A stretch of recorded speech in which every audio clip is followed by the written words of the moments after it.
In fact, I enlisted on December 7th, 1967, that's Pearl Harbor Day. And my dad had been at Pearl Harbor, so he was very proud that I enlisted on Pearl Harbor Day.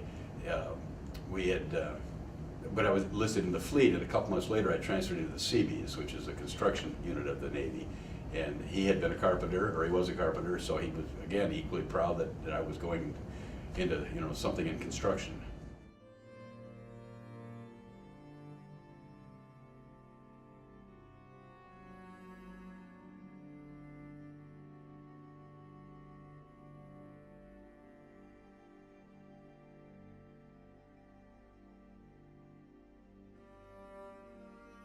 Second in command said, the commanding officer's driver is being shipped back home. He's been here a year and he's going home. We need a new driver. And he had me and these two Filipino guys standing there, and he said, one of you has to be the driver. Those two couldn't speak English, and I was supposed to be an equipment operator. And said, well, Jeep's a piece of equipment. You could be the operator. You could be the driver. So that's how I ended up with the job. Well, my assignment was to be the driver for my commanding officer. He was a Navy one-star. In the military, in the Army or other services, it's a general. In the Navy, he was a Commodore. Captain is the same as a colonel, and then a one-star is a very rare honor to have. It's a wartime honor, so nobody wears a one-star in the Navy except during wartime. So he was the highest-ranking Navy officer land-based in Vietnam, and I drove him all over the place. And that's basically what I took him to meetings, and I flew in helicopters up over the DMZ, and when he wasn't there, they found other things for me to do.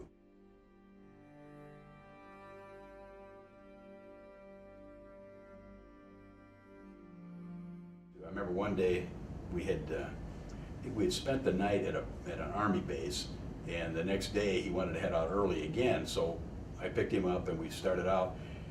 And as we're driving along on this dirt road, I saw some people up in front of us. And so I said, there's somebody up there. And he said, slow down, let's see what it is.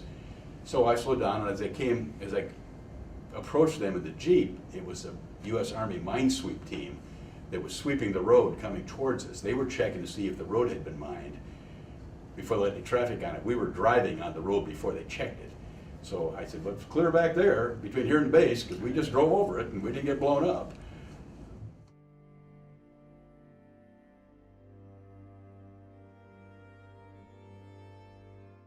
The probably second week in Vietnam, I was driving with my CO, and there was a pop can or something in the road. So I'm hot dog American. I run over that pop can.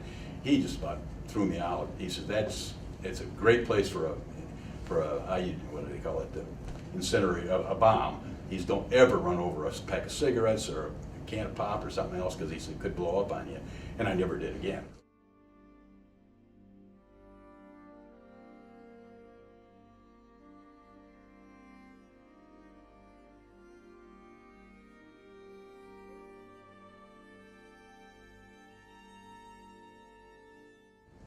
There was always a threat there, but I was driving one day, and all of a sudden I heard jets crack the sound barrier, and here comes one swooping down and just laid napalm out in a rice paddy. And I mean, that was 100 yards away from where I was at, and he just sprayed the rice paddy with napalm, and you could see him running out of the rice paddy all burned up.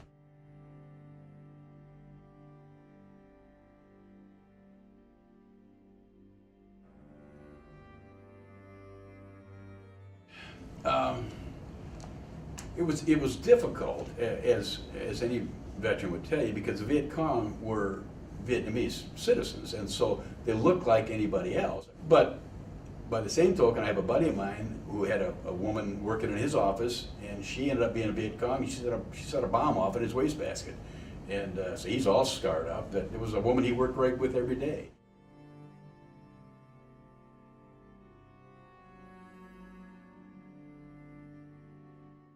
My CO's call letters were outstanding 6. That was his call name in Vietnam. I was outstanding 6 Delta, because that was his driver. But we were going someplace. I think it was down Route 1. We were building. There's an area before you got to Da Nang. There's some mountains, and then it flattens out.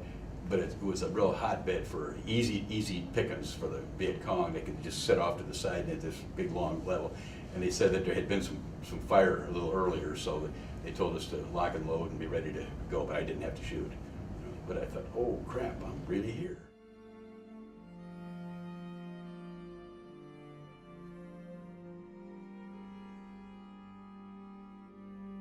There was a company on the edge next to us that they would come and drink in our EM club. They were Army guys, and I didn't understand for a long time because I would tend bar a lot. And these guys would come in, like our guys, and we're all dressed in the same green uniforms and stuff. But they would come in, and as a bartender, I'd call them by name as best I could, but they didn't always want me to call them by name. And I didn't know why, and they'd be there every night, and then we wouldn't see them, and we would never see them again. And finally, I said something to one of the guys, and that particular group of guys were in a search and rescue unit, and so they would go out if a Marine patrol or Army patrol or something got ambushed, and there were a couple of them on the ground that they needed to get them out. These guys would come in, particularly if they're wounded, they would come in and come down, rappel from a helicopter that's hanging up overhead, and they would go down on ropes and stuff and get the wounded or wherever else, and then scoop them up and then take them back up in the helicopter. But unfortunately, as they were going down and back up, they were kind of a sitting duck. So these guys would, they'd be drinking with me for 3-4 days in a row, and then I wouldn't see them again. And after a week or so, I'd say, "What happened to, Smiley? He's not coming back."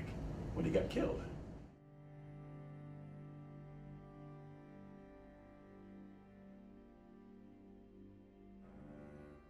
I remember talking to her, and I said we were getting ready to go on R&R after 6 months apart, after being newlyweds, and I had done some research with some other guys, and I said, so I called her, and I said, we can stay on base, and it's free, or we can get a hotel room, but it's going to cost $30. It was terrible. It was really expensive in Hawaii. And she says, get the hotel room, and I could hear laughing all the way across the world. Every guy was like, there's this guy, he's got his girlfriend here, his wife, and they're gonna get a hotel room. So we got a hotel room. She was gonna meet me, or she did meet me, but she got there 6-8 hours before I did, Hawaii, and she arrived like 2 o'clock in the morning and had seen pictures of Hawaii where they come out and they put a lei around your neck and all this stuff. She's 2 o'clock in the morning, they don't do that. There was nobody there to greet her. She got off the plane with a whole bunch of other wives, and we were all coming in from Vietnam on different flights, and she didn't know when, and I didn't know when either. And she said, well, as it turned out, here's my bride of 6 months ago that I'd only seen for a week. I was so excited to see my young bride, and I got there, and I walked into the to the terminal, and she wasn't there.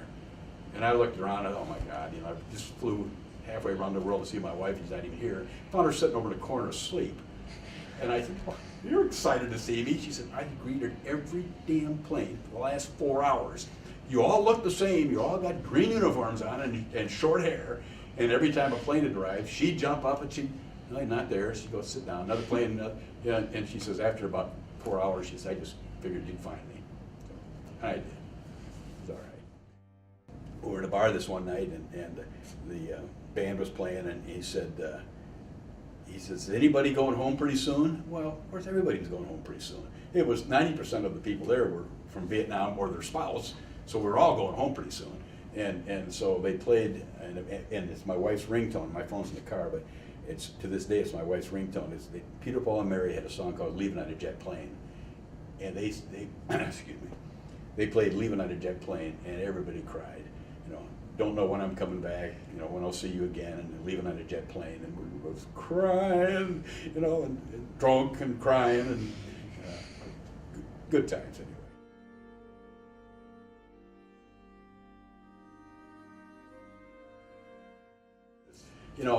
The flight from Da Nang that I was on to Honolulu everybody was excited and giddy and stuff like that, and on the way back, it was just miserable, because you were going back for, some guys went back for a longer time and some went back for a shorter time, but I had another 6 months, and I knew it, and it was like, what a bummer. I just actually got to see my wife and see how life could be, and have a good time, and now it's all over again. It was hard. She had, when we got married, and so we hadn't been living together or anything, so she didn't have any place to go. She was with her parents, so she moved in with my parents, and that was fine. But it got a little, Mom was nervous because I was in Vietnam, and Dad was nervous, and she worked at it was a restaurant then called the Branding Iron. It was on East State Street. She did okay, but she lived with my parents for a while, and she ended up moving in with her dad after a while. But it was hard, and of course she got hit on by all the guys left behind. Oh hey Linda, her husband's gone for a year. You're fair game. And she was good to me, but she got a lot of people, trying to do other things. So, but it worked. We've been married for over 45 years now, so I think it worked out all right. Sounds like Yeah. I may keep her. She may keep me. I don't know. We'll see how it goes.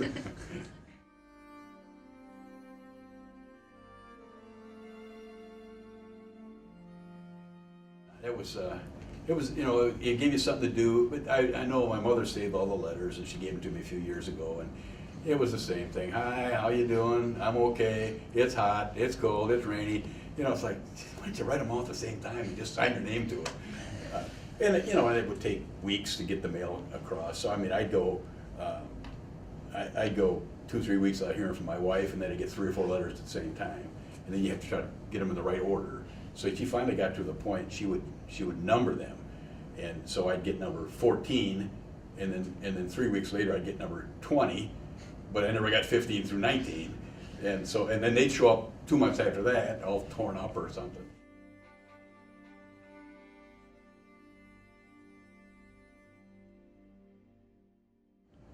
I want to say November, December. It was monsoon season, and I remember it rained and rained and rained, and just continued. I got a certificate that I can't find anymore, but it was from the Army, I think, and it said that, congratulations, you've lived through, and it was like 22 inches of rain in one day, and it was, how when it's just sheets, just comes, and it did that all day long, and we were out checking job sites in that thing, and there was no sides on the Jeep, so I had taken a shower curtain and wrapped my CO in a shower curtain, and we were out driving in this torrential downpour because nobody was doing any work. You couldn't work, and he had called one of the commanders of one of the battalions and said, I think it was the Fubai airstrip we were extending, and they were way behind on the job because it was monsoons and they couldn't get out, and he called the guy on the radio, or I called him, and he says, how's work going on? Oh, it's going great, going great. Well, we were out in the weather. He knew that it wasn't going great. And he said, so you guys are working today? Oh yeah, they're out there working, you betcha. And so he says, go out to the job site. And I said, there's nobody out there. He said, go out to the job site. So we drove out there, and I drove to the end of the runway, and then after that it was just mud. And I said, what do you want to do? He says, drive. And I said, we're gonna get stuck. He said, I know, drive. So I punched it, and I got about 10 feet, and the Jeep just sunk. Mud coming in the sides. The tires were just spinning. And he said, now get on the radio, call the CO, tell him where we are, tell him to get his ass over here and get us out. I said, okay. So I called the commander and at the CB compound, and I said, I'm out here with the Commodore, and I said, we're stuck in the mud, and he wants you to come and get him. So, oh yes sir, we'll be right there. So they brought some vehicles out and hooked up and pulled us out of the mud.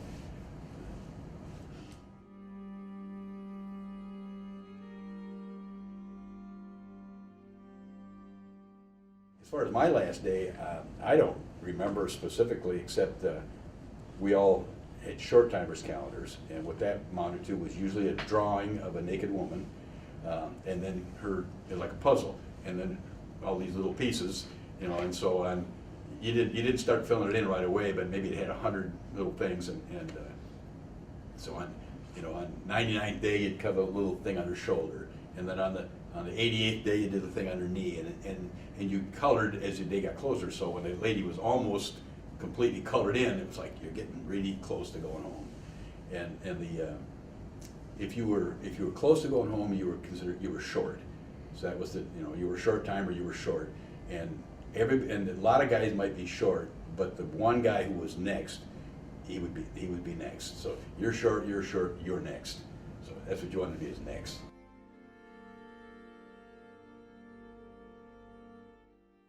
see, while I was gone, it was the moon landing, and I think Kent State, the massacre at Kent State happened, and I think Woodstock. I think those three all happened while I was in Vietnam. But when we came home, I was lucky because I came home in the summertime. Came home in July, and the guys that came home in the winter, it was real obvious where they'd been. They had the haircut, and then they also were tan. And so when you walk down the street, you know, it's like, funny haircut, and why are you so brown? Well, I came home, everybody had a tan because it was summertime, so I didn't stick out quite so bad. But we were told just when we mustered out in Long Beach, they just said, you know, just get your orders, put some civilian clothes on, and go home. Because you know, if you wear a uniform, people are going to say stuff to you don't want to hear. And we weren't heroes or anything, but also we didn't expect you know, to be mistreated when we got home. The Vietnam Veterans of America's slogan is never again will one generation of veterans abandon another. And we felt abandoned. I mean, the guys that are fighting, the guys and women that are fighting now are terrific, and I love them, and I treat them with great respect. They're not necessarily heroes, but you know, they did their time, they served their country, they were supposed to.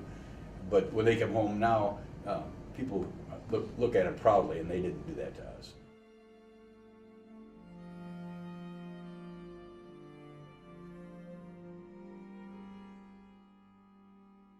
Everybody that served got the I think the National Defense Ribbon and the Vietnam Combat Ribbon or something like that. And then there was I think there might have been one other thing, but I know one day I don't remember what we were doing, but the word went out that we were supposed to muster in front of the commanding officers, because there was a Vietnamese general going to be there, and he wanted to thank us. So we stood there, you know, like a bunch of idiots, and this guy came out, and he was just covered with medals, and you know, a little guy, like most of them were, and he had a box with him, and so he said he wanted to give all of us a medal. So he went down the line and pinned a medal on all of us, and mine was the Vietnamese Medal of Honor second class with a bronze star or something. I didn't do a thing except they had these extra medals, so everybody got a medal. And I think the guy next to me got a different medal. You know? So I get, but I'm entitled to wear that. But that was it. There wasn't anything special.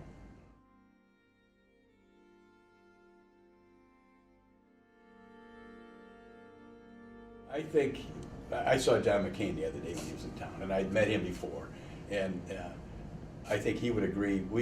They tied our hands when we fight, and it's true today too. We have a set of standards that we fight our wars by, but our enemies don't, and so we're handicapped. I mean, we could have done a lot of different things, but the public didn't support it, and it isn't the way the United States is. You know, the United States are nice people who don't do nasty things, but their enemies do, and so it ends up that I think, you know, what was the expression, the one-armed paper hanger. You just can't get the job done because you're not given the tools, or you're not allowed to use the tools that you could. So, yeah, I think our hands were tied. I don't think there's a chance in hell that we'd ever won that thing under the rules we were playing with. You know, you could look back and, I mean, as it ended up, I mean, you could say, well, it's 58,000 killed that are on the wall in Vietnam, and if we hadn't gone there, those people wouldn't be dead. Well, so that's difficult. I think again, it's our position, and it has been for many years and decades, that we're the gatekeeper, the safety net for the world, and you know. What we ended up with was almost like a civil war, that we were trying to keep the North Vietnamese communists from invading South Vietnam. But we faced the same thing. You know, we faced it in Korea. We're facing it in the Middle East now, trying to save people who don't necessarily, they want to be saved, but they don't want to do anything about it themselves. So we end up interjecting our opinions on top of them, and you know, you sit back and you look, and you think we're doing the right thing. But not always, they don't always agree. When I first started the class, I didn't really know what it was. Just kind of saw it on my schedule. The counselor put me in it. had no idea what I was getting into. And then I came in, and my first day in, I hadn't been there the first couple days, and we were getting assigned veterans. Didn't know really what was going on, what I was going to have to do. I was assigned Jim Nelson, learned that he was from the Vietnam era, fought in the war. So as time went on, I went through, watched his doc over and over, and at first didn't really know what to think of it. Really started to realize the things that they saw when they were there, and really started to appreciate what he did and what he was doing for our country at that time. And hearing his stories really opened my eyes to the things that have happened in war and the things that he had to go through, and it has made me respect veterans a whole lot more. This class alone has done that. But Jim Nelson alone and working with this documentary has really opened my eyes to what goes on and really changed me and made me want to do better things.